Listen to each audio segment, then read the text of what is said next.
right. Hello, everybody. Shermies. We have a great after hours experience here. It is fall quarter of 22, and so we have a great lineup of guests. Normally, I speak one on one, but when you have a dynamic duo like this, you bring them both on for sure. So we have with us from cashpractice.com, Dr. Miles Bodzin and CA extraordinaire Holly Jensen. So welcome, folks, and thank you for being with us today. Thanks for having us. Thank you. Thanks, Brian. It's great to be here. It's great to be here in my own office. I'm super. Well, you know what? There were some things that came out of the pandemic which were okay. And I know we talked about it the other day, but typically at Sherman, when I first got here, we'd have to hope somebody just happened to be driving north or south on I-85 in South Carolina and wanted to stop for a minute and maybe they could speak to people. So the nice thing about Zooming, or this is StreamYard, that we can talk to anybody. Dr.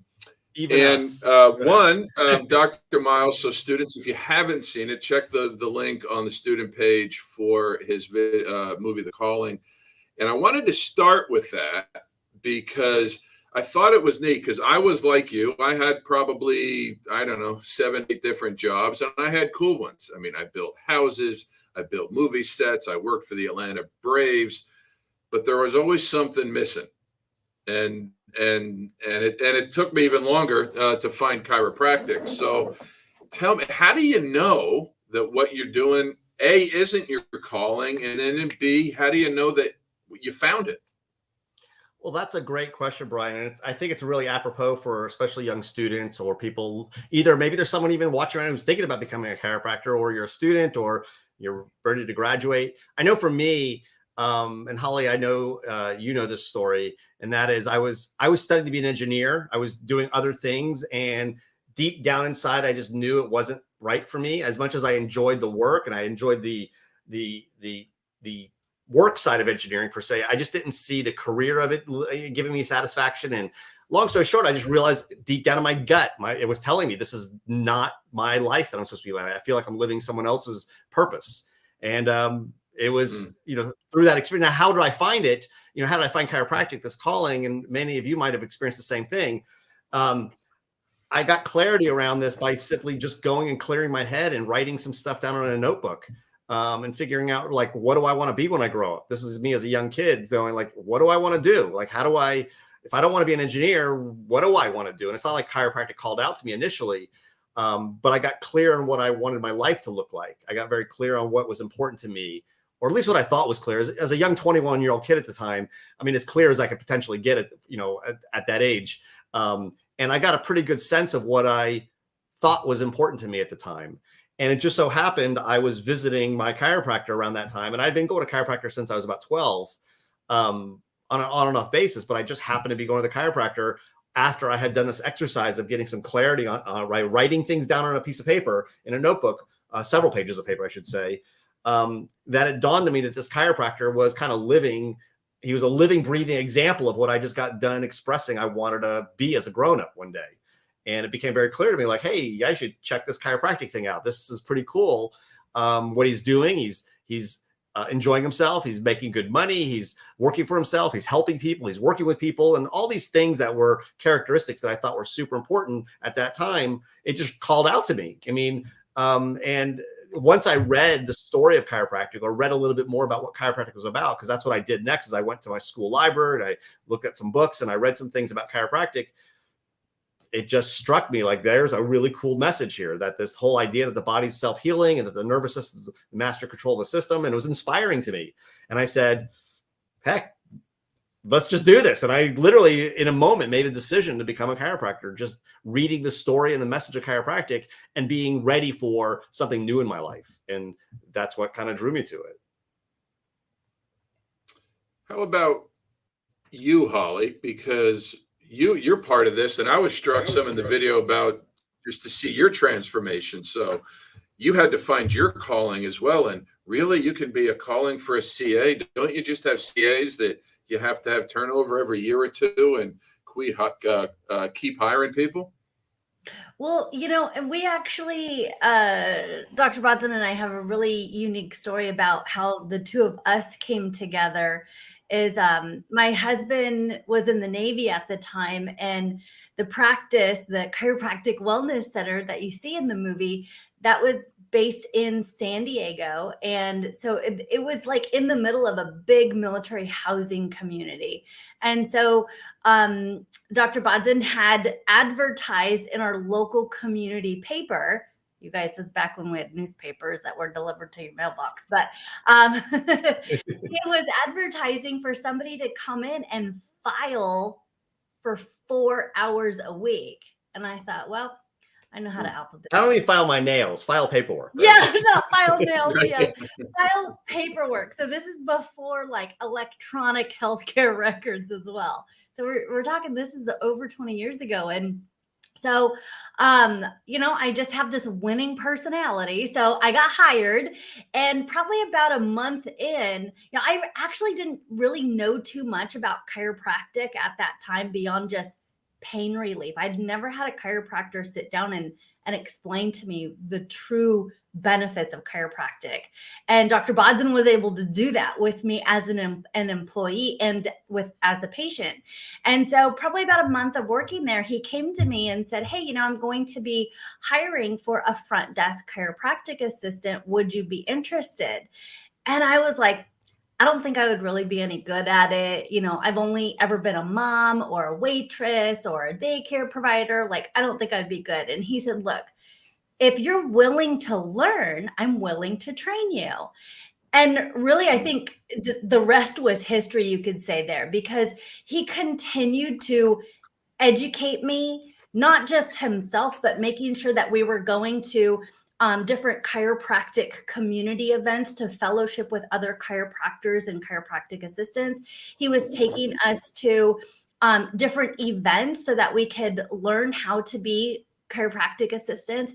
And so he really gave me the tools that I needed to succeed and feel empowered with being a CA. And that combined with witnessing the miracles of chiropractic with our own patients, myself and my own family, like I had that fire in my belly to be called to be a CA. And that's what you see in the movie where I tell Dr. Bodzin, like, I want to be a career CA. Like, I want to help you patients right alongside you. And that's how it's always been. And we just actually hit our 20 years of working together, which I think is absolutely incredible. Because like you said, Dr. Julie, there's high turnover within chiropractic offices when you don't have the key players, the right people in the right place, and you're not empowering them to have a joy-filled experience in practice right alongside you.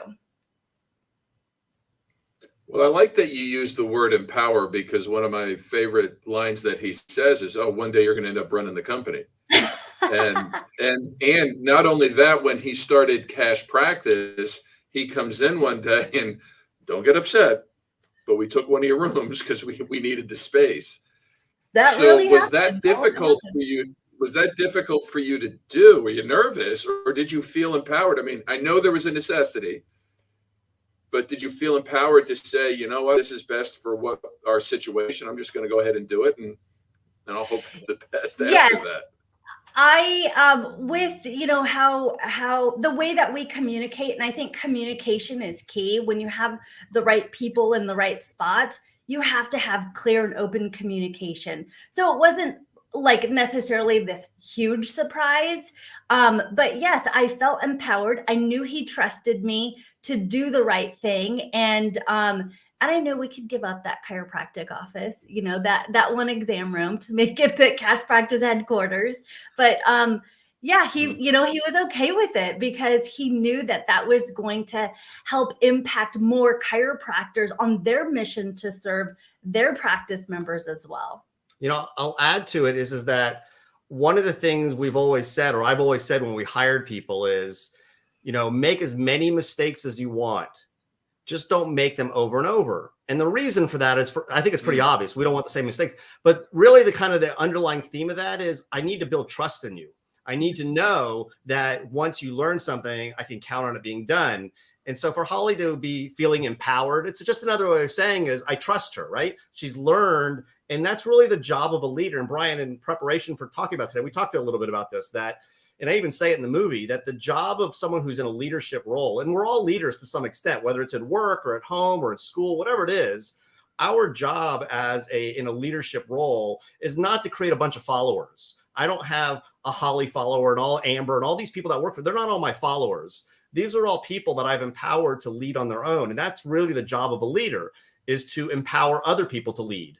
And ultimately, they end up making great decisions. Now, that comes with them proving themselves. Not everybody that you pour energy into turns into the person who can lead. Not everybody has the DNA to actually do it. Some people fall and they don't, and it's just not their thing. So you quickly identify those people and you find other roles for them if there is a role for them. But generally, you want to, and I would say to the people watching, if you're a student right now and you're in school, that's going to be one of the most important things you end up doing when you go out in your career, is finding the right people to empower, to help you. Because every millionaire I know, every super successful person I'm aware of, either personally or through reading or through connections, they have one thing in common, and that is they have a Holly. They have their person who has been with them, and they're empowered to lead and support your mission. That it becomes, it's not like it's my mission and Holly's just supporting. No, it's our mission together now. But it didn't start off that way, right? That person's whole role, for the most part, is there to support the mission of that leader, of what's going on. And I can't tell you, when you do that, the desire of that person, it becomes a career for them. It becomes, and I'll tell you, we're in the profession now, going on 30 years or so for me right now. And when I talk to friends or colleagues who have had struggles in their careers, part of it has simply been not a consistent team of people. There's this turnover thing, and that will really, really wreak havoc if you want to have a team, if you want to build something.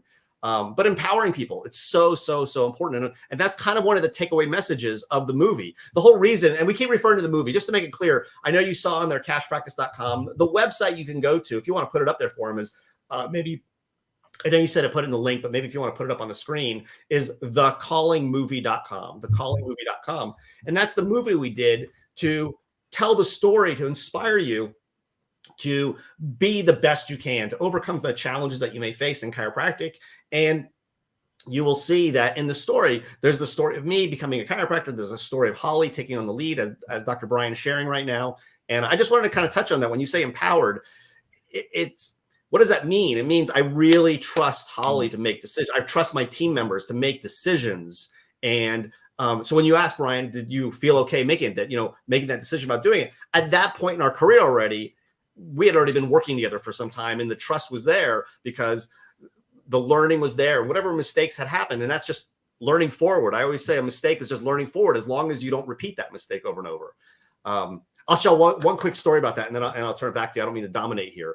And there's a story of a CEO who runs a company, and he has an employee who's a salesperson. And the salesperson shows up on an afternoon and realizes that something he did lost $1 million deal, and he's freaking out.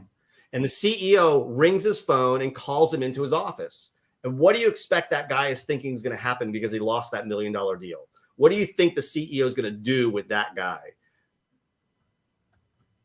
Most people think fire him, right? Most people are like, you're terminated, right? No, he doesn't get terminated. In fact, the CEO says, I just spent $1 million training you. That's how important it is to learn from your mistakes, like to learn forward. That the CEO says, listen, I spent $1 million training you. Why am I going to lose you? I'm not going to have someone else come in and make that same mistake. So the point being is that you learn, you fall forward, and you just put one foot in front of the other and you move on. So anyway, I just wanted to kind of dovetail on what Holly was saying there about, you were asking the question about being empowered. It comes from building trust with your team. Well, and I like what you said, where, mistakes happen. It's when they become habits that it's an issue. And so, and I like that. What I'm hearing, that both, she had to be coachable and willing to learn. Well, you had to be coachable and willing to learn yourself. So the good news, though, is, and you found Holly, you opened your office, and I'm glad that everything was perfect every day since then. No. You didn't have any struggles. No struggle. So I know you're referring to, some of the things we talked about, and that's also in the movie. I mean, that the whole, what makes a movie good that we enjoy, like if you go see Top Gun Maverick, the new Top Gun movie, there's, of course, Tom Cruise's character is the guy who's trying to save the day, but he's met with all these challenges and all these things getting in his way, and you can't do it, yada, yada, yada. And that makes an enjoyable movie to see the challenge going on. So in our movie, we share with you, yeah, we had challenges. And the reality is like a lot of students, I got out of school thinking, I know everything I need to know. I'm going to go associate somewhere for a little while, learn what I get, open my doors, and I'm going to save the world. I know it. I'm going to save them with chiropractic. I know my business. I have a little bit of business background, yada, all of that. And lo and behold, in spite of all of my bravado of thinking I know everything, I still ran head on into a wall. Like most chiropractors I know, very few run out the door and they're rocking and rolling from day one and never face any challenges. And yeah, we had our challenges. I mean, I'll share one as an example, and it's illustrated in the movie where I had learned how to do certain types of care plans in practice. And what's often taught in our profession is to go out and have people do prepay programs. That's a common thing that's being taught in our profession. And it's been taught for decades now. It's not a new thing. And I was doing that. And then I had the experience of having 3 military families. As Holly mentioned, we were in a military community that had to leave because of deployment all of a sudden. And I had the pleasure of writing about $10,000 of refund checks that week. That's a true story.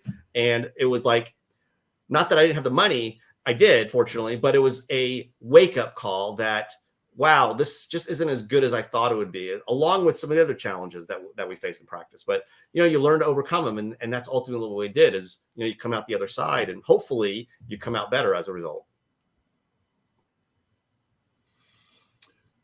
How was it, Holly, for you to see the growth from where you started with Dr. Miles, and then all of a sudden, when he had his epiphany, he was figuring out his systems? Were you freaking out at times? Were you? It was a good. Is it all your idea, and he's just putting his name on it? Yes, this is like the Wizard of Oz. I'm actually behind the curtain. So no, but of course we have those freak out moments. But I think, very early on, a lot of the struggles and the frustration came from not being able to help people because at this time, they just wanted to use their insurance. And I don't think either one of us were prepared to have that conversation of well, shoot, we could help you. Your insurance is only going to get you so far, but we could help you with the big picture. And so that was very frustrating.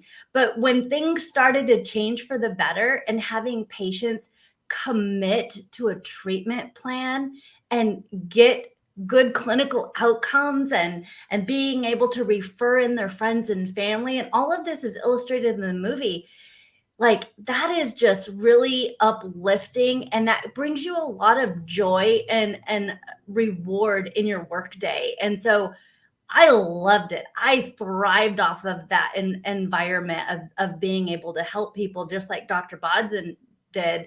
And and Dr. Bodzin even says in the movie, all along as a chiropractor, he just wanted to help people, and having the business side of things taken care of, and having a team of people that you can empower and trust that they're implementing the systems and procedures to help this be a well-oiled machine. We were able to do just that, have more freedom and joy and fun in practice because we could just solely focus on patient care. I'd like to add that Holly kind of breezes over the statement of systems and procedures. I can't emphasize enough how important that is in a practice, that there are systems that you use in practice. And that's true for almost any business, having systems that run things. And as students, you don't have to go create all this stuff. You get out of school, it's not like chiropractic just started yesterday. There are plenty of people who have figured out the proper systems to effectively run a clinic and run a practice very profitably, very well. And you don't have to go figure all this stuff out. These people are out there, we're out there. There's others out there as well, but there's plenty of, there's room for help. And I'll just share with you that, you're students right now and you're focused on the clinical side of things. You're focusing on getting your clinic hours done. You're focused on, learning to adjust and getting good. And by the way, you're never really a great adjuster, by the way, until you're in practice for a few years. Once you're in practice a few years, then judge it. Whatever you're doing now is going to be way better. I promise you that by the time you've been in practice for a few years. But with that being said, at the end of the day, if I could reach through the camera right now and teach you an adjustment, that you would always get better results. Like if we were in your technique class right now, I said, hey, everybody gather around. I'm going to show you this adjustment I've used for the last 20 years, and I always get better clinical results with it. I bet every one of you are going to join me around that adjusting table and want to learn that adjustment because, one, you're interested in learning to adjust, but number two is you want to get good results with your patients. That's ultimately, we're all wasting our time if we're not going to get good results clinically with our patients. And if you are interested in learning that adjustment, if you're really like, yeah, I want to know that, I want to be a master of that, I want to be the best at that adjustment, so I'm always getting the best results. My question to you is, and I don't know if you know the answer, but most doctors out in the field know the answer already, and that is, one of the reasons people don't get the best results is it's simply not because you don't know that adjustment. It's not that. It's simply because your patients fail to follow through. It's simply because you told them you needed to see them for the next 6 months and they don't. Or you need to see them 3 times a week and they don't listen to come in once, or whatever it is, they just don't listen to you. And you think by just telling them or directing them or educating them that they'll follow you. And I got a rude awakening for you. They don't. You have to understand there's more to driving the patient's behavior to stay and follow through than just educating them. And I bring this up because I just got done saying, if you want to learn an adjustment to get better results, you'd all be all excited about that.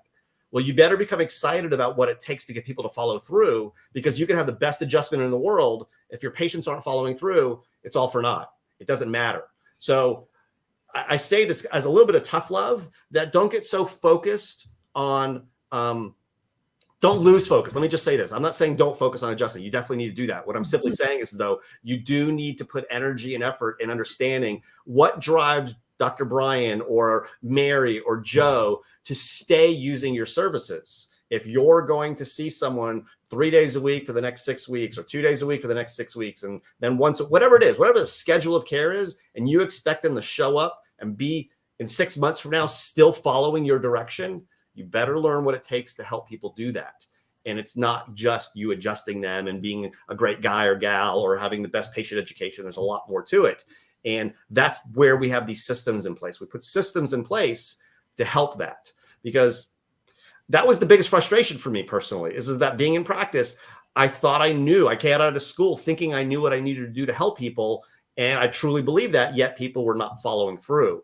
And I found that to be the source of not just my frustration, but quite frankly, when I consult with doctors or teach, like this last week, I was just teaching in, where was I? I was in Georgia. And then next week, Holly and I will be in Arkansas teaching. Every time we're teaching with doctors, that becomes, generally we find that is the most common challenge facing chiropractors. Is it's not getting new patients, although there's a lot of focus on getting new patients because it's sexy, right? What's the new sexy thing? I got 10 new patients, right? That's awesome to do. But really, when you really peel back the layers, the biggest challenge is I got new patients, but people just keep dropping out. And that's where the rubber meets the road. If you really get good at that, I promise you, you will have a successful career in chiropractic. Helping people, you'll be satisfied. As Holly said, you'll have joy in practice. All of those things will come if you have really good patient retention. I can't emphasize that enough. Well, and what jogged on my mind, because being at a school, I get to see a lot of people come through, and so many programs you hear about day one, day two, day one, day two, day one, day two. Where are the programs that talk about day 202 and day 302? And that's where the retention comes in, because it's not hard to get them in for that first visit or for that second visit. It's really not that difficult.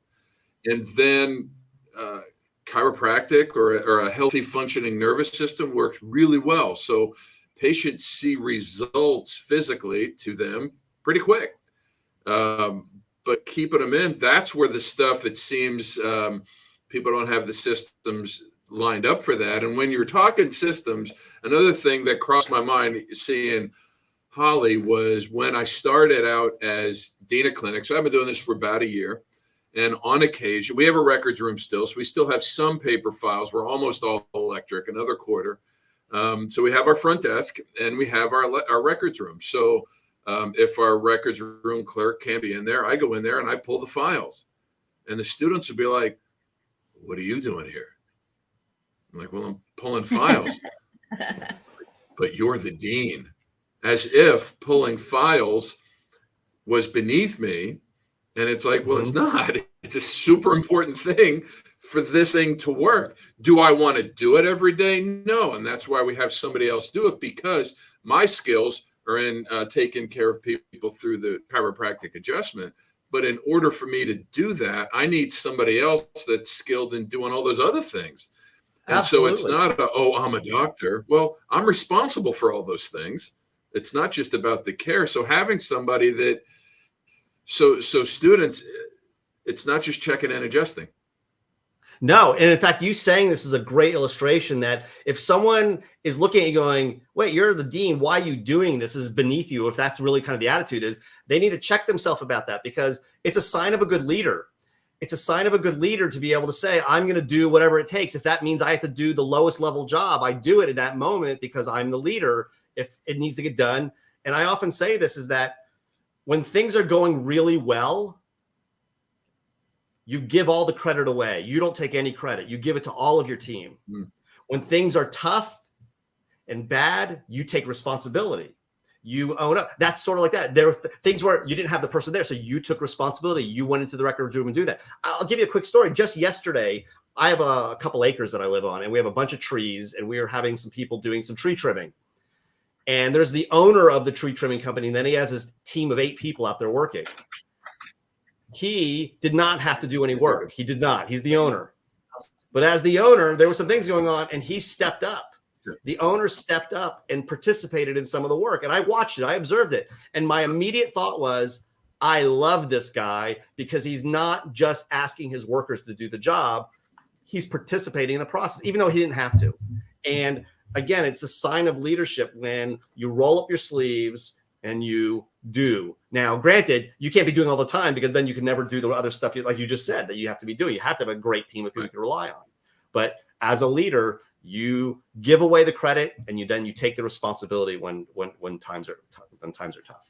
You know, Dr. Bodzin, that reminds me of something that you I hear you say, and you say you hire your weaknesses, and I think that that's important to acknowledge that, because I think a lot of us go out into the world and into our careers thinking like, we can take it all on, right? And we're going to be the best at everything that comes our way. But it really needs to be a reality check. You need to understand what your strengths are and where your weaknesses are, so that you can hire your weaknesses. Because when you have a team of people to support you, and maybe your team is just one person, or, so you don't have to have like this giant team, but maybe your team is one person, but you need to look into yourself and figure out what are your weaknesses. For example, like Dr. Bodzin, one thing that you always talk about is like, you're a bit of an introvert. I am the opposite. So I had a great presence at the front desk. So, just those things that help balance, like the yin and the yang, so that you make a great team, and that you are cognizant of what your strengths are, so that you could put more focus and energy in those areas. Absolutely. You've heard, Holly's heard me say this joke a million times, and I have a lot of team members because I have a lot of weaknesses. But,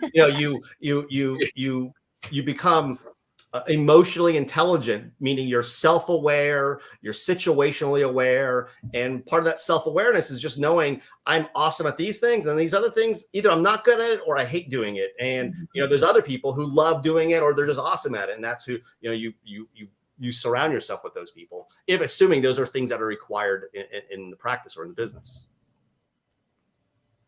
Well, I know for me, when I was in practice, so I would teach half the day, and then I would practice for 3 hours, a few days a week. And I love the days so I practiced 3 hours, 4 to 7.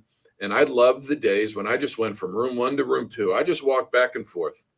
Yep. And everything else, my CAs were taken care of. And And I loved when I didn't have to feel like I had to listen through the door to what the interactions were that were going on. And when I could trust them to just do the work, really. And it was so freeing. And the cool thing is that energy from me being, I feel comfortable with what's going on out there. Well, I'm passing that on to the patient. And they're like, wow, everything's just a little bit different. Yeah, everything's working. And I mean, it's, principle 32 is about coordination, and it's not just the cells of the body, but it's the cells of your office, which are the people that are in the office. That's right. That's right. When everything's running smooth and all of the mechanics of the operations are handled, and you have a chief operations officer or an office manager, whatever you want to refer to them, and they manage the office, then you're able to focus and free your attention on taking care of your patients. And that system doesn't just mean, what EHR you're using. That's not what we're seeing. We mean, like, what is the system of your day one day? What's your scheduling system? I don't mean software wise, but what's your philosophy of how you schedule your practice? Do you see new patients when you're doing adjustment hours, or are there new patients outside of that? Do you have special time set aside for progress exams? Do you have special time set aside for new patient exams and report of findings? Or do you just try to fit them in wherever? Is your office running chaotic, or is it an organized, systematized machine that when it's done so, when new people are hired, it becomes very easy to train them and put them into the right places of the system. We often say we don't want the practice run by the people. We want the practice run by the systems. We just want to plug the right people, the right personalities to manage the correct systems in the practice. But that it's what did that for me. If you haven't read the book, and it's an older book now, The E-Myth. It's been around forever now by it's E-Myth revised now. Yeah, that's the E-Myth revised. But when I was right out of school, I remember reading that book, and it was the first time I really read about systematizing a business, and it kind of revolutionized my thinking. And I went crazy with systems in the practice, figuring out how do we systemize literally everything. That was one of the first books you had influenced me to read as well, very early on as a CA. And of course I read it and I understood where you were coming from, why we do the things that we do in practice, because we want to create a consistent experience for the patients when they come in, not having them guess like, well, why was my third visit amazing and my fifth visit they don't even know who I am anymore, so things like that. Yeah, absolutely. It's interesting when we were talking about retention before. One of the things I did in practice, and I encourage all doctors to do this, is at some point in your career, take the time to interview your patients. I did this when I was having a lot of frustrations and started finally getting some success. I started interviewing people and asking them, literally, I had a camera set up in an adjusting room. It wasn't on unless they gave me permission to interview them, and I would turn it on and I would interview them. And I would ask them questions like, John, you've been here for 200 visits over the last couple of years. Why the hell are you still showing up? Why are you here? I'm just curious what drives you to be here. Hey, John, you remember when you first came in and I went over your findings? Tell me about that. What was your impression of me going over your findings? Did you feel like I was selling you? Did you feel like I was putting pressure on you? I asked really in your face kind of questions because I was curious. And of course, you don't do this with a brand new person, but someone you've been with for a while and you have that rapport with, and people were straight with me. Hey, Mary, you've been coming in, and the way we have you paying for your care, you've been paying us a monthly payment all along. What is that like for you? Do you like that? Have you done it different other places? And tell me about you've been to other chiropractors. What was it like there versus here? Really digging and finding out data from people. And we learned all kinds of things. And to my surprise, most of what I heard had nothing to do with the chiropractic care. Most of what I heard had to do with the way we operated the practice. Oh, you guys know my name when I show up. It's always, I'm able to get appointments on time. It's super convenient. In fact, the word convenience, when we looked at the language people were using, when we went back and watched the videos, that word came up over and over and over as the word convenience. That we identified that lack of convenience was a major killer to retention, that you had to have convenience in the practice. And a lot of the convenience came from the way we presented the financials, ultimately, our location. So yeah, it wasn't anything amazing with the best decor, comfy seats, none of that. It was convenience on appointment times, the location, the payment options, all of that, making it as convenient as possible for them.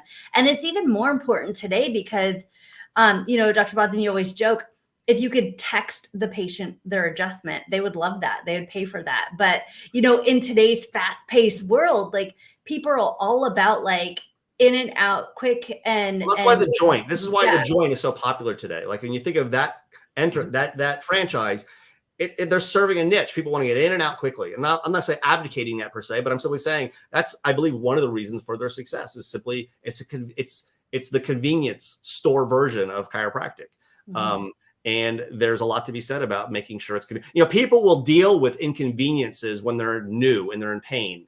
If they call you up and they have blazing headaches or back pain, whatever it is, they'll deal with missing work. They'll deal with waiting an hour to see you. They'll deal with things that are inconvenient. But once they're over that initial acute hurdle and you expect them to stay with you, if it's inconvenient, if like every time they show up in your office, they're waiting 15 minutes to see you, or, every time they come in, they have to make their next appointment because you don't have standing appointments for them, or every time they come in, they have to pull out their wallet and make a payment. Like you're just making it hard and a lot of friction. You'll absolutely lose these people. You won't keep them.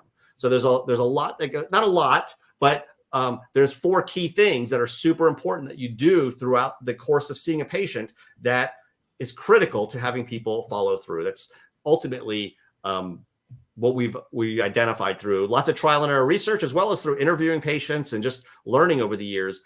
If you're doing these 4 key things, you will have retention with your practice members. Yeah, just like there's the chiropractic principles, we advocate the 4 retention principles. So that's what we're about. What are they? Funny you should ask. Okay, so I'll just mention what they are. So when it comes to retention, we've kind of skirted around a few of them. But let me kind of formalize the conversation. There's 4 key principles in building retention. The first one that comes to mind for most students and most doctors is patient education, that we have to educate our patients. And there is some truth to that we do need to educate. The mistake is we've all been taught as students as well as doctors that if patients understood what we do, they would follow us. That's all it takes is they got to come to my new patient workshop. I got to educate, and they'll listen to us. And the bottom line is that's just a lie. People know they shouldn't smoke and they still do. People know they should exercise and don't. People know they should eat well and don't. People know a lot of good stuff and still doesn't change their behavior. So if you expect them to know chiropractic and that's going to change their behavior, you're sadly mistaken. It's part of it. I'm not throwing patient education under the bus. That's not my intention here. I'm simply saying it's a piece of the puzzle. We refer to this actually as frequent contact, where really in the principles of things, what we identified is the message is important, but what's more important is the frequency of the message. How often you're telling your message, how often are you in contact with your patients and your database, basically. So the frequency is important. So we refer to it as that your patients, when they become, what we'll call them a loyal patient, someone who you've retained, they're loyal to the practice. They have what's called frequent contact. You're doing frequent contact with them. Now, of the 4 principles that I'm going to mention, it's actually the least important. I started with it because it's the most common one we focus on, but it's actually the least important of the 4. The next one I'll mention is what's called feedback. Patients need feedback to know they're getting progress. All you students, imagine going through 3.5, 4 years of chiropractic school and you got no progress reports until the very end. And they either said you graduate or you don't, but you had no idea going through school. You wouldn't like that, right? You love getting your progress, your report cards, your progress reports, letting you know how you're doing. Are you passing your classes? Are you doing well? That feedback keeps you committed. It helps keep you committed to stay the course. And that's true for everything. I don't care whether you're learning how to run the 50-yard dash, whether you're following a treatment plan, whether you're trying to lose weight. Giving feedback on the performance to reach that goal helps improve the performance of that. So what we found for our patients, to perform our treatment plans, you must give them feedback on how they're doing, especially, Brian, as you were bringing up, once they're feeling better. It's super important they're getting feedback because they no longer have symptoms to guide them, right? That's no longer motivating. And once they're feeling better, so you have to give them feedback. And we like to give them with actually report cards. We've identified, just like you like getting an A, a B, a C, whatever it is, you're in your report cards that tells you very clearly what you're doing. With our patients, we do the same thing. We do exams, we grade the exams, and we give them a letter grade. So, if Dr. Brian comes in as my new patient and I say, Dr. Brian, based upon your examination, I've determined your health is a C-. Dr. Brian's not happy about that. He wants to have an A. So I'm going to talk about how we can provide a treatment plan to get you to an A. And we find that that feedback is a very effective way of communicating to people that they're making progress towards a goal. Patients, for retention, that's extraordinarily important. So when you talk about visit 15, visit 20, visit 30, visit 40, it's not just educating them in frequent contact, it's giving them feedback along the way that they clearly understand what it means. Everybody's going to graduate chiropractic school, and you'll have more knowledge as a fresh graduate than you'll ever have thereafter, right? You're full of all this knowledge. And when you start communicating with your patients, you'll want to teach them everything you know. That's just the nature of a new graduate.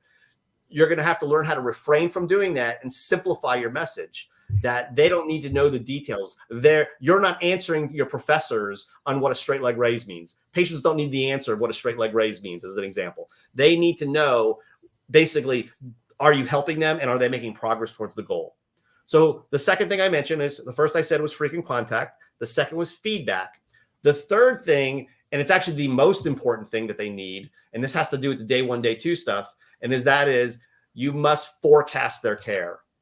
Patients, more than ever, even more so today, need to know what the future holds. Are you thinking they need 3 months of care, 6 months of care, a year of care? Whatever it is you think they're going to need, they're being told that.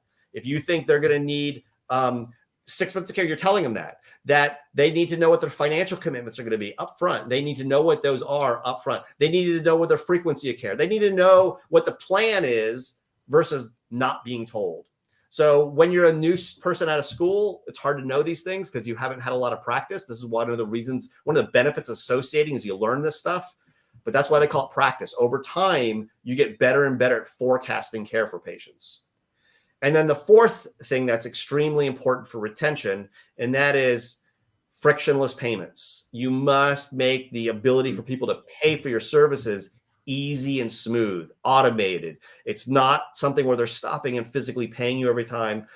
And that the forecasting of care and the frictionless payments, those two components, quite frankly, have the largest impact on your retention.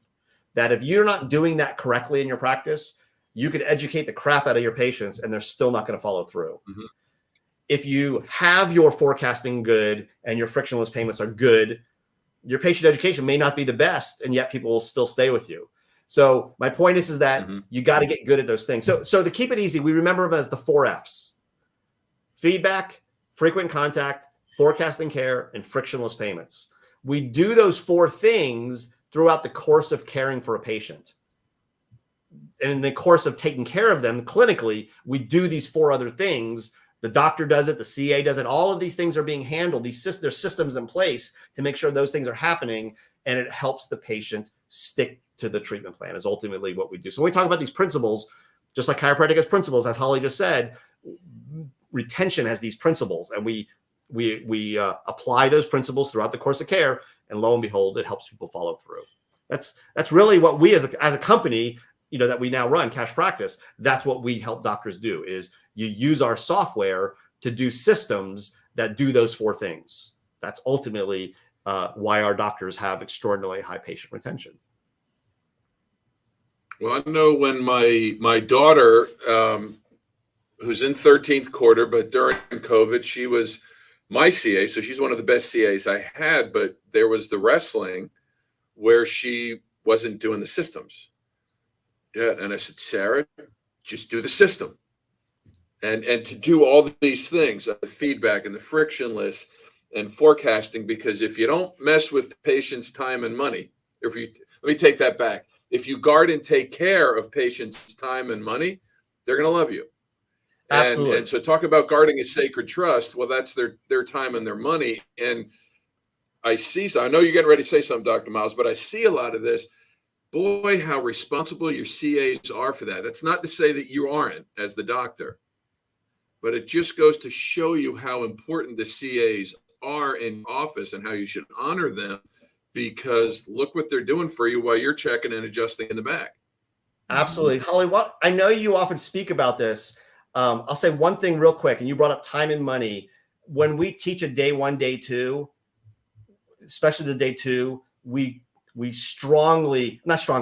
heavily talk about time and money very much. So you're 100% right. I believe you're 100% right in that. But Holly, when it comes to teams and some of the things that the CA does to keep people on time, like I know you have some things you shared, like as a CA, for example, when people call in, they say they're sick or they need to miss an appointment, like how you handle those things. Or if you were going over financials and they bring up some objections, some of the things that you would do. I think the audience would love to hear some of that kind of stuff. I know it's really valuable information.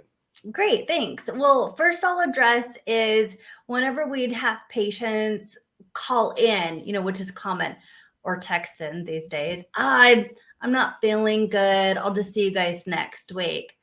Oh, hey, John, I am not authorized to change your treatment plan.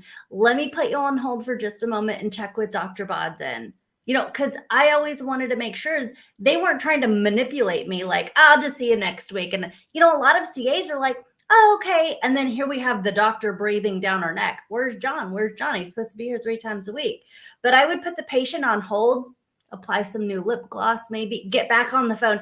Yeah. Hey, John, Dr. Bodzin said he really needs, in order to get the results he outlined for you in the report of findings, he's going to need to see you in. I know that you're busy today and you can't make it. So we'll see you tomorrow at the same time. See ya, and so I'm always saying I'm not authorized to change your treatment plan. That way they know they cannot manipulate me at the front desk when they're calling. What about when they're not feeling well? You brought up like when they're not feeling well. Yeah, when they're not feeling well. Oh, I'm too sick to come in. Now, granted, if they have explosive diarrhea or something, that's different. But I'm talking here about in regards to like, oh, I'm just not feeling good. I feel like I'm coming down with something. Of course, now in today's day and age, you want to be respectful of how they operate in their family, but we always let them know, like, getting adjusted will help you feel better faster. So Dr. Bodzin wants you to still come in. Don't worry about us. We get adjusted. We have strong, healthy immune systems. We'll sanitize the room after you leave and, all of those protocols, but we still want them to come in when they're not feeling better so they can feel better faster. And I would make sure I relay that to Dr. Bodzin so that he can share with them what's going to happen after that adjustment. What about the scenario, Holly? Like, for example, I did a report of findings and I transitioned them to you speaking about finances, and then potentially they are balking at something, whatever it may be. Like, yeah, example, like what I'm bringing up here is some of the teamwork. Dr. Brian, you just brought up how important the CA's role is. These things that Holly's bringing up right now, these are all things we trained on. Like, this is, it becomes standard operating procedure. And if there was 3 CAs, no matter who you got the same response from them all. You didn't get a different response from depending on who answered the phone. Yeah, it's almost like, going to your favorite bar at 9 p.m. on a Thursday night because the bartender's going to overserve you a little bit more, right? So we don't do that. We want to make sure we're all trained the same way. We all operate the same way. We all say the same thing. So they can't manipulate any one of us like, oh, I'll call on Tuesday at 2 because I know Jenny's going to answer the phone and she'll let me cancel my appointment versus rescheduling it. We don't play those games there. But when it comes to the financial side of the report of findings, if a patient I was given a patient and it's time to do the financial report of findings, and I'm under the impression it's a go. They've said yes to the treatment plan, but I get in there and I start going over the financials and it's either like, I'm not sure, or let's make a deal. Like, oh, well, what if I didn't have those therapies and I just came in for adjustments? If I get any of that, then I stop what I'm doing. I do not proceed in the financial conversation and I send them back to the doctor because it is the doctor's responsibility in the report of findings to get a yes to the treatment plan before the CA comes in and goes over a financial program of care. That would be the same as you going to the orthodontist for braces and the patient's like, yeah, let's get these braces put on. And then the patient comes to the financial part of it and they're like, yeah, you know, people only see these 6 front teeth. Can I just get braces on those? Like, no, we're treating the whole mouth, you know? So they would go back to the doctor for that. And so we always put a stop to it. They go back to the doctor. So we've always been really good about the DC and the CA, what their roles and responsibilities are throughout the patient's journey in the practice. And that makes it really easy for us to understand, like, you know, who's responsible for what and where the handoff is. You know, working as a team, it just dawned on me. I know you gave everybody the callingmovie.com to go check out our movie, but I'd like to share another URL for the students where they could actually, if they're interested in learning more about like the DCCA role throughout this caring of a patient, go to the loyal, Holly's actually holding up a poster of it right now. You can go to loyalpatientjourney.com. And it's actually a fun website. It's free. There's, you know, it's just a thing you go to, and it outlines for you. You could actually follow the journey of a patient through the entire process of being cared for, and what the doctor does, what the CA does. That's it right there, loyalpatientjourney.com. Yeah, it's a roadmap for helping ordinary patients become extraordinary loyal patients. Because what we've been saying is, in order to have better clinical outcomes with patients, it's all about retention. They shouldn't be dropping out. And so there's certain roles and responsibilities the doctor has, the CA has, and we've outlined that on that roadmap with loyalpatientjourney.com. It's a really fun interactive page. And it even has like danger zones that talk about like this. If you don't do this, you risk losing the patient here. And maybe it's because it's time to pay again, or they don't know what the progress they're making is. So we've really spent a lot of time and resources on being able to put that together so that chiropractors have the tools they need in order to have a successful high retention practice. No, I think that's fantastic. And I got lots of little questions. We got about 10 minutes, but I've got a lot of questions. But one of them was, as your systems were developing, was it only Dr. Miles sitting on the beach, writing in his notebook, and then coming back and saying, we're doing this? Or what were you and the rest of the staff included in developing your systems? Because I know he empowered you. So I'll start with that one. I'll start with this, and then Dr. Bodzin, I'll have you add on. So he would do these things, and I literally had no idea, like, he invented it. Like, for example, like our care plan calculator. I literally had no idea he invented it until he asked me to help him mail floppy disks of the program that we used with our patients. And I'm like, wait, what? Like, you invented this? Like, how do chiropractic offices even like survive without this? I know, you used to say like you thought every chiropractic office operated that way. I did. I thought they all operated that way. And so, but what he was always really good about is asking for our feedback on making it the user interface more friendly. And, you know, from our standpoint with interacting with patients or what, he always welcomed feedback. And I think that's why it's been such a successful tool in the profession today. But Dr. Bodzin, you got to add it. You know, the care plan calculator was the original tool that I had created. That's kind of what started this whole thing. And by the way, we didn't start it to build a software company. That wasn't the intention. I built tools for myself to run my practice. And then other doctors that were friends with me kind of knew I had struggled and saw success and took me out to lunch and what are you doing? And that kind of started with, oh, I'm doing this and I'm doing this and I'm using these tools. And it kind of grew from there. And then as a kind of fun thing, I started selling it on eBay, and this was eBay was brand new. So this is what, 22 years ago, 23 years ago, whatever it was, that I started offering it out there. So it's a long time ago. So that's why I'm talking about floppy disk. People are like, what's a floppy disk, right? Yeah. But that was back in the day. But yes. And then we started doing, for example, so that was the first program we created. And then we turned it into a website, and we were one of the very first software programs on the internet. Now, today, there's millions of programs you can go subscribe to for a monthly fee to be a software program on the internet. But back then, there wasn't. It was just, eBay, Yahoo Mail, AOL, maybe in Cash Practice. There wasn't a lot of software online. So it was a new thing. So, but as we started doing that, the next thing I built was our auto debit system, and I did that because we were using was it the auto debit or the drip ed next? It was the drip ed. I'm sorry, it was the drip ed. So that's our email system. So when I talk about frequent contact, we decided to do an email, and that's my whole reason for using email back then. And this again, the mid to late 90s, like 1 out of 50 people had an email address. Like not very many people even knew what an email was at the time. But we started using it because we're like, it's a free way to send a message out. Like we don't have to use postage, right? That was our reasoning for back then. So I started building an email system.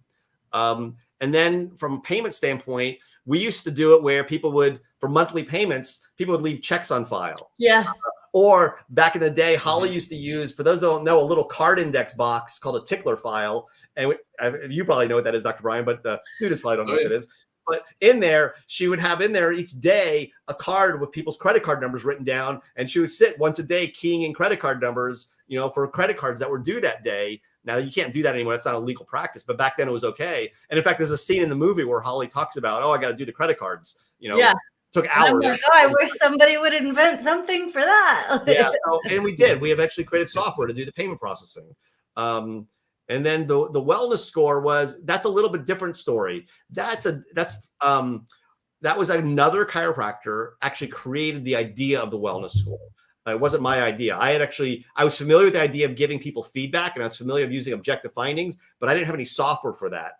And I have a good friend of mine, a colleague, who had come up with some ideas. And I said, that's a great idea. Do you mind if I develop that? And so we took the idea and we developed it into the product we have now called the Wellness Score, which is basically a report card for patients' health, like I said. So it actually produces a printed report card. So the ideas, they kind of germinated for different, like I didn't invent the idea of automatic monthly payments. Of course, I didn't invent that. There were plenty of gyms have been doing it forever, right? So I just took the idea and said, we want to add that feature to our software. I didn't invent the idea of email, but we said we want to build an email system that includes chiropractic content. I didn't invent the idea of a wellness score, but I knew the idea of feedback. And I said, that's a great tool for that. Let's build that. The only thing I truly kind of think invented was our care plan calculator, which was the software for creating these care plans that has gone through many. We're in version 6 or 7 now of that software now. But bottom line is that, yeah, it's come from the ideas came from many different places. It's just a matter of packaging it. The whole notion of cash practice has always been to build a single platform where you have all the tools you need to build retention. That was its ultimate purpose. That's a long-winded question. Answer. I mean, your quick question. No, that was good. That was great. So as you guys were talking, can I make the leap and say frequent contact, feedback, forecasting, and frictionless is also the 4 tenets of a good doctor-CA relationship? Oh, yeah, for sure. Oh, and I want to speak to that because when you have those systems in place, it makes your CA's job so much easier because we know that the doctor wants to just focus a lot on patient care. That's why you became a chiropractor, not to do a lot of these business sides of things. But you also, like in today's day and age of marketing, you need to be, on social media. You need to be educating the public about why you're the best in your community and how you can help them. And so we, as your team, we get left with a lot of all of the other things. So having patients have their cards on file and having recurring payments and making those payments frictionless, it reduces awkward financial conversations. And that sucks. Nobody likes having those awkward financial conversations. So having a frictionless payment system in place, tremendously helpful because then we can focus on other things. I could build more rapport and connection with the patients. I can ask for referrals. I can help with patient education, all of those things that we need to do. Having forecasted care, I know exactly what the treatment plan is, so I can help the patient stay the course, stay compliant on their treatment plan. With the patient education, I can help in that too because I can assign an automated patient email campaign. With the patient feedback, if the new patient comes in and their overall health and wellness score is a D-, we all know that's a sucky grade. I can help motivate them when they're feeling better. Like, why am I still coming 3 times a week? Jane, it's because you're a D-. Like, we don't want to tell anybody you're a D-. The goal of care here is to give you optimal health and wellness, which is an A. Like, that's what the prize is. Like, let's, so it allows me to better communicate with the patients as well, so that the doctor can just focus solely on patient care. That was a great answer, Holly. It really, really was. I want to add to that. And that is, it allows your team also to have more joy. And Holly, usually say that. When you have these things in place, you have happier staff. And when you have happier team members, you have better retention. I mean, Holly's been with me 20 years, but we also have Amber, who just celebrated 15. We have Laura, who's been 19. We have so many people who've worked with us, who've been with us for 10 plus years, 15 plus, and the reason that is because there's tremendous joy in what they get to do and a lot of satisfaction. Many times we don't see that in practices because the systems are not great, and there's chaos in the office, and there's stress in the office, and there's gossip in the office. There's all these things that kind of destroy the good work environment. And in order to have a great work environment, there's a lot of components to that. And but when you have it dialed in, you end up having, like, if you're listening right now and saying, man, I want Holly to work for me, or I want a Holly for me, there's a lot that goes into creating that environment. It's not just finding the person. You can have the best person, but if you bring him into the wrong environment, or you don't create the environment that fosters these things, you'll lose that person. You'll lose them until they find what they're looking for. But if you've created the greatest, it's like having a good host, right? If your body's a good host, you don't invite viruses into your body, right? If you have a bad host, you invite viruses. So if your practice is a healthy environment, you will attract great people and keep them, more importantly. And so we're all about retention of our employees, our team, as well as retention of our practice members. Well, 2 things I want to finish, and I'll start with the value. So I associated with the doc, and it was one of those cold, rainy, just raw days.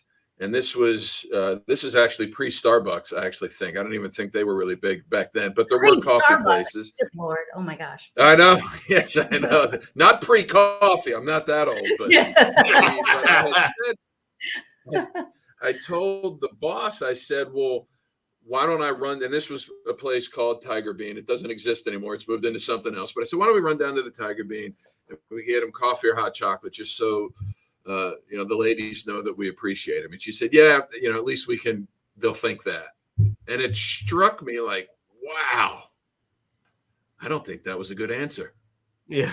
And so just yeah. And it was, I don't want to grab somebody a cup of coffee so they think I appreciate them. And well, I'll tell you, I've talked with some doctors who have this attitude of, I want to have staff turnover. I want to every year have them I want them to be afraid of me. That's their attitude of doing things, mainly because they're looking at it as a cost control measure. I think it's actually costing them in the long run. I don't think it's costing them. Yeah. I'm sorry, I interrupted you just now, but I apologize. I apologize for that. The thought was in my head that when you said that, I've seen that before, where they have this skewed attitude. No, I'm glad you said it. I was actually done. No, that was just fine. So what would you feel, Holly, if you heard that from a boss? I don't know if that's, I don't know. I know that wouldn't fill me with confidence that we're delivering our best. I wouldn't want to be a part of that. No, I wouldn't either. And I love that you said with the word joy, because what I was thinking about in system, because I hear it from the students, I don't want to do a script. I don't want to do a structure. I don't want to do a system. I want everything to be organic because I don't want to be a robot. Yeah, I agree. A script, it feels robotic. I will 100% agree with that. I don't argue with that at all. But to say you don't want to have a system is a foolish endeavor. To say I just want it to be organic, you want your fruits and vegetables to be organic, but to have your conversations, to not have an agenda, to not have a structure of the way you operate things, I've met these doctors who kind of fly by the seat of their pants, or are flapping in the wind, or every shiny object that comes on distracts them. Oh, well, let's try this over here. Oh, let's try this over. And they spend their careers. Like, I'll talk to a doctor who's been in practice for 20 years, and they're no better off than they were 20 years ago. Like, their career has been 20 years of 1 year of experience. They've just done the same year of experience 20 times in a row, and they never grow. Versus the person who every year they're learning from the prior year, and 10 years into it, they have 10 years of knowledge, not 10 1 years of knowledge. It comes back to, I'll use an analogy. If you want to go play soccer, and Holly's heard me say this a million times, you don't know the rules of soccer, you're going to be, everybody's going to be like, why are you using your hands? Like, you're not supposed to use your hands when you're in soccer, unless you're the goalie. Like, why are you doing that, right? So you got to know the rules of the game in order to perform it well. And in practice, quite frankly, having the rules, the structure, gives you the framework to operate most effectively. That doesn't mean you're a robot. You could still be organic in your conversations, but know what your conversations are about. But I resonate with what you're saying. If you don't want to have a script, I agree. Yeah, a script is not the best thing in the world. As long as, though, you have a process you're following. An agenda. Yeah. Like when we teach it day 1, day 2, we specifically teach, like, we'll use some example scripting, but we say the script is not important. It's not important what you say there. What's important is you follow the process. Say it how you want. As long as you're accomplishing the goal of that step of the agenda, that's all that matters, is you're achieving the goals. So yeah, you don't need to be a robot. Certainly don't be. I don't encourage that at all. But systems will serve you. No, and for me, when my systems got tighter and cleaner, I did the same thing you did. I found more joy because it simplified it. This is exactly what I need to do to get results that I want. And if I'm not getting the results that I want, I need to do something else. But just to have that joy, I went in, boom, boom, boom. I walked out. It's like, boy, that 3 hours went fast. Mm-hmm. Well, and it's the freedom too. Is like, I know for Dr. Bodzin, you guys will see this in the movie.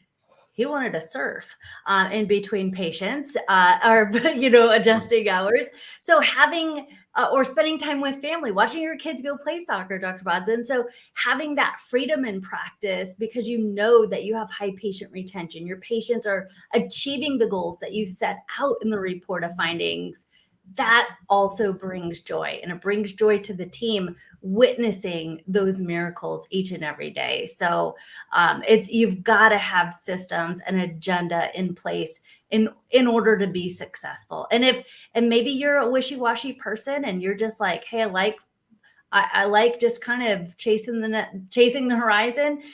Then that's where you need your Holly. Like, you need to find your weakness to help you along that path so you can deliver your best to your patients. Absolutely. I'll say the last thing I'll say is I had a good friend who was that wishy-washy doctor. When I say wishy-washy, he was not interested in the business systems, agendas. He was not interested in any of it. He just wanted he like a yogi, like that kind of, he was just, huh? What's wrong with a yogi? No. I'm just saying from the standpoint, kind of like just, kind of just that, who was the spiritual kind of guy. Like, that's all he cared about, right? But his CA was super business oriented. And because of that, he was able to focus on that and be a rock star at it.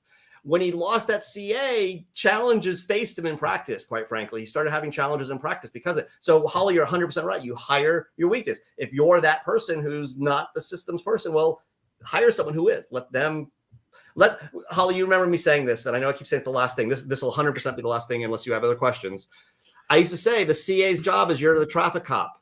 Like, you just point me in the direction. Just tell me where I need to be. Go there. You're doing this, go that. I don't want to be thinking. I just want to take care. Like Dr. Brian, you just said, you love going from room to room, adjusting people, right?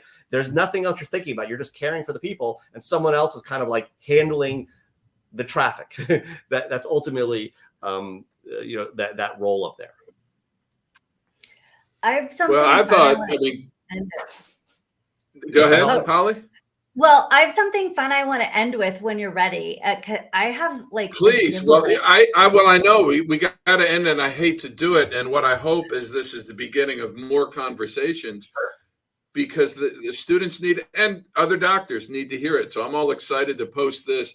It'll be on our Facebook page, but I can post it all around school as well, because people need to hear it. And I'm so grateful, because I've got more notes than I can deal with right now. So I'll be processing that as well.